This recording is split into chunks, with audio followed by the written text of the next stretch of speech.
유니온 머티리얼을 보면 좀 특징적인 부분이 있습니다. 먼저 결론부터 말씀드리면 5일선, 21선, 61선이 모두 수렴, 모여있다라는 부분이죠. 일단 모여있다는 것, 수렴을 한다는 것은 에너지가 비축이 되어서 윗방향이든 아랫방향이든 시세가 나오는 것은 요즘에 주식을 하는 분들이면 공부를 많이 하셔서 다들 아실 거라고 생각이 됩니다. 그러면 이런 수렴의 과정은 어떻게 나오는지 그런 부분을 미리 예측을 하고 공부를 한다면 훨씬 더 도움이 많이 되겠죠. 보면 유니온 머티리얼은 일단 거래량이 터지면서 큰 상승이 나오게 됩니다. 그 다음에 거래량이 없는 주가 가격 조정 하락이 나오게 되죠. 그 다음에 거래량이 동반이 되면서 다시 한번 급등이 나오고, 그 다음에 컨트롤 이 동그라미 이 가격 조정이 나온 것에 컨트롤 복사를 해서 그대로 가져오겠습니다. 그대로 가져오면 이 동그라미의 절반도 채 되지 않는 그런 가격 조정이 나와야지만이 이렇게 수렴이 될 수가 있습니다. 이동평균선의 수렴이.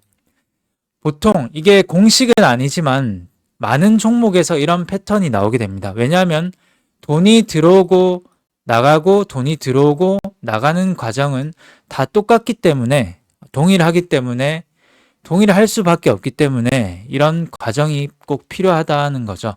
그러면서 이동평균선이 수렴을 아무튼 했으니까 유니온 머티리얼은 이제부터 하락이든 상승이든 볼 수밖에 없는 시점이 되었습니다. 자, 월봉으로 와서 월봉상 22평을 본다면 저항을 받죠. 월봉상 22평에서 계속 저항을 받는 것을 볼 수 있습니다. 현재 이 시점 월봉상 저항을 받고 다시 하락을 할지 아니면 월봉상 저항을 돌파 후 상승을 할지 그런 기추가 주목되는 시점이 되었는데, 보면 이 종목의 특성, 이 종목뿐만 아니라 대부분의 종목에서 월봉상 22평은 돌파를 하면 큰 시세가 나오고, 대신 월봉상 22평을 하향 이탈을 하면 큰 또 하락 시세가 나오게 됩니다. 여기서도 마찬가지로 이 노란 월봉 22평을 돌파를 할 때 큰 시세가 나오고, 그 다음에 하향 이탈 시 큰 하락, 상승이 나오게 되는 거죠. 여기서 보면 현재 추세가 22평에 맞물려 있기 때문에 여기서도 분명 갈림길이 나올 것이라고 생각이 됩니다.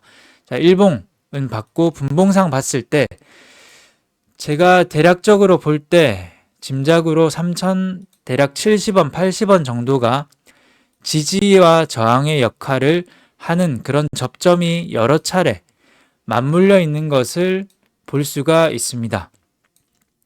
여기 종가에서도 이렇게 끝났고 여러 차례 맞물려 있는 접점이 되기 때문에 지지와 저항은 3,080원, 70원 부근이다. 현재 주가는 3,100원이니까 일단 그 위에서 마감을 하였고, 자, 일봉상 흐름을 보면 그 3,080원 부근이 이 거래량이 들어왔던 일봉상 이 장대 양봉 캔들의 절반값 부근이기도 하죠. 그래서 일단 이동평균선 단중기평선은 수렴을 하였고, 거기서 상승할지 하향할지가 주목이 되는 시점이기 때문에 잘 봐야 된다라고 생각이 됩니다. 자, 장기로 투자를 하시는 분들은 그래도 저는 손절매는 잡기 때문에 이 1년 장기 평선을 기준으로 이탈할 때는 매도를 하는 게 좋겠죠. 그리고 단기 매매를 하시는 분이면 이렇게 단기 평선을 이탈을 할 때는 또 매도 대응을 하는 것이 좋다라고 생각이 됩니다. 물론 분할 매수를 잘 하고 대응을 잘 하신 분들은 매수를 하고 여기서 매수를 하면서 평단을 낮추면서 상승할 때 또 수익을 가져갈 수도 있고, 아니면 또 손절매 대응을 할 수도 있고, 그것은 본인의 그릇이라고 생각이 됩니다. 자, 그 다음 노터스로 와서, 노터스는 이렇게 큰 거래량이 붙고 돈이 붙으면서 상승이 크게 나왔습니다. 그 다음에 거래량이 없는 조정의 과정을 거치게 되죠.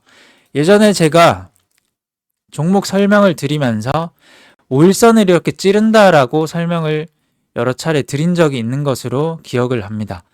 5일선을 찔러 주었는데 계산상, 이론상으로만 본다면 5일 동안 물린 사람, 종가에 물린 사람들의 매물이죠. 매물을 계속 윗꼬리로 찌르면서 벗겨주는 과정이다, 소화를 해주는 과정이다 라고 볼 수가 있습니다.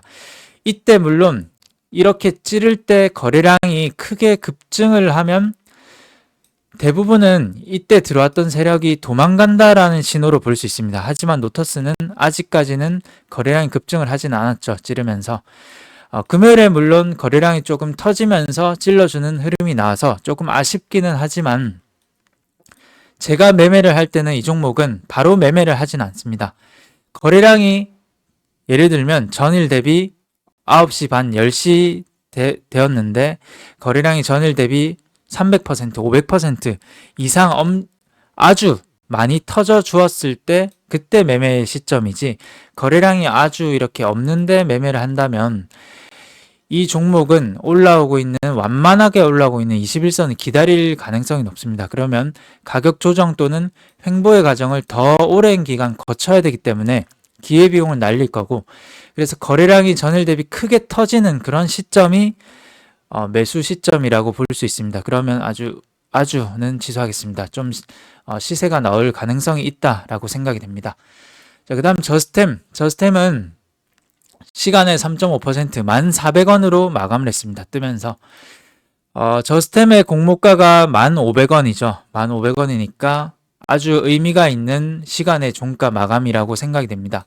1,500원이고 1거래일, 2거래일, 3거래일, 4거래일, 5거래일, 6거래일, 이제 거래일이 지났으니까, 6거래일이 지났으니까 이 분홍색 처음 생긴 5일선이 생겼고, 그런 부분이 1,500원과 가깝기 때문에 월요일 1,500원을 기준으로 잘 지켜준다면 이 종목은 급등할 가능성이 높고, 대신 1,500원을 지켜주지 못하고 내려온다면 또 한번 하락할 가능성이 높습니다.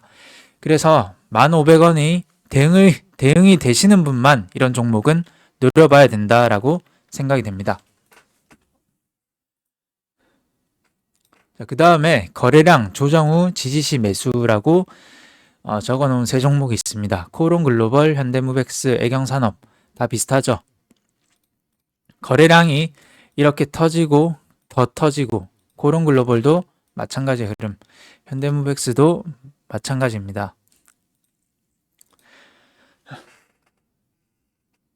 시간의 흐름을 보면 코론글로벌은 보합 부근에서 시작을 해서 점차 거래량이 늘면서 등락률을 높였기 때문에 좋다라고 보이지만, 일단 많은 분들이 보시기 때문에 조정 시 5일선을 기다리면서 지지할 때 매수하는 게 좋다라고 생각이 되고, 반면에 현대무벡스의 흐름을 보면 시간에 처음에 상승을 시켜놓고 쭉쭉 상승을 하다가 종가 마감 18시 마감은 등락률 0% 보합으로 마감을 했기 때문에 좋지 못하다라고 볼 수 있습니다.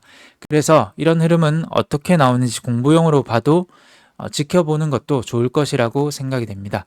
그래서 이 종목도 5일선이 어떻게 지지가 되는지 그런 부분이 중요하다라고 볼 수가 있겠죠. 애경산업도 마찬가지고, 주봉상 이렇게 많은 거래량이 터졌기 때문에 상장 이후 상장의 초반을 제외하고는 가장 많은 거래량이 저점부에서 올라왔고 발생을 하였기 때문에 지켜볼 필요가 있다.